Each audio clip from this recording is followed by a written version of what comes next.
We are in for a hot weekend of Gamecock athletics. That's why I got my Pit Vipers on. Well, my fake Pit Vipers. I'm not trying to fool anyone, but let's talk about this spring game. Not only do the Gamecocks start off their massive series against the #1 Arkansas Razorbacks tonight, but then on Saturday, after we play 2 games against Arkansas, and obviously we're going to win those 2, and then on Saturday, we're going to have the spring game, and we're going to sweep Arkansas. It's going to be an amazing weekend for Gamecock athletics. Guys, we have waited so long to just feel the sense of relief and just, oh my gosh, sports are amazing. I cannot wait for this weekend. It's going to be so much fun. But I want to talk about last time I had on Canadian Cock Talk, we talked about what I'm looking forward to on the offensive side of the ball in the spring game. And then obviously we have to go into defense now. 2 parts of the ball game. Who's going to do better? Is this going to be an offensive shootout, or is it going to be a defensive showdown where we barely see any points put up on the board? If I had to make an educated guess, I'm going to say it's an offensive game. The spring game, usually you see more scoring than, let's say, teams scoring under 10 points. Now, that could be different for the Gamecocks scenario because this D-line is really good. That's definitely one thing that I'm going to be definitely looking forward to in this game is not only how does this offensive line fare against this defensive line, but how well does the defensive line get after it and get to the so-and-so quarterback that they just have to 2-touch and then he's down.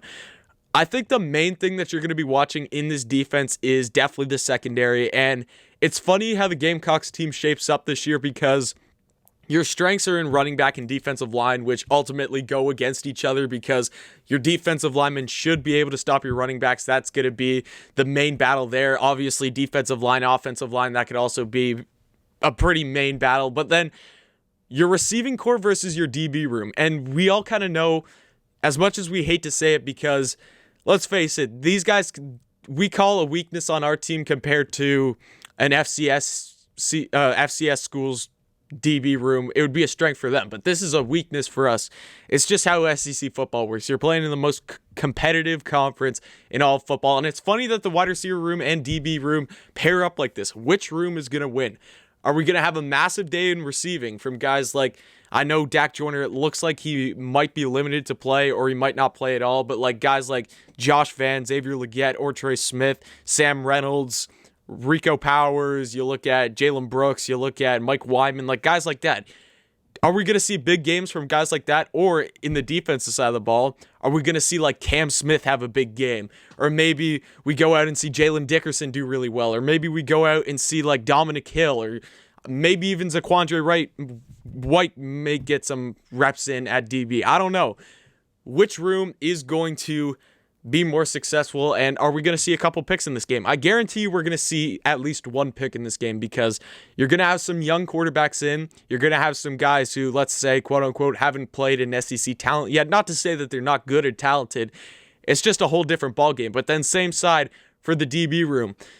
If our wide receiver room just comes out and plays very good, because we do have talent on that team, just collectively as a room, we haven't been able to play good last season. That could completely change this year, because I look at a ton of guys who got talent on this team, so that is definitely one of the things I'm definitely going to be looking most forward to, is that DB room versus the wide receivers room in the spring game. Let's see how Coach Gray has coached up the DBs, and I want to see them go out there, because I think DBs, especially now in SEC football, when you got the talent in every single receiving core across the SEC, across the nation, you're going to need a DB room to lock guys down or at least force turnovers. Like, I'm not saying that you have to force a 3-and-out every single drive, but getting those 1 or 2 turnovers in a game, especially in this new day and age of college football where you're getting into offensive shootouts, those 1 or 2 turnovers, if your defense is just able to get, it doesn't even need to be 3-and-outs. All you need is turnovers, and you could win ball games and shootouts in college football now. That's kind of the way that the whole college football world is kind of shifting towards, where you go back early 2010s, completely different. That's when you had like 9-3 games, and it's just whoever could score 1 touchdown or whoever could get him field goal range the most. Football has changed, but that's what we're here for. That's what Coach Beamer's here. That's why we hired him, because we need an offensive-minded guy. So I cannot wait for the spring game, guys. Thank you guys for tuning in. Like on whatever platform you're on. Share the video. Thanks for watching, and definitely come back next time.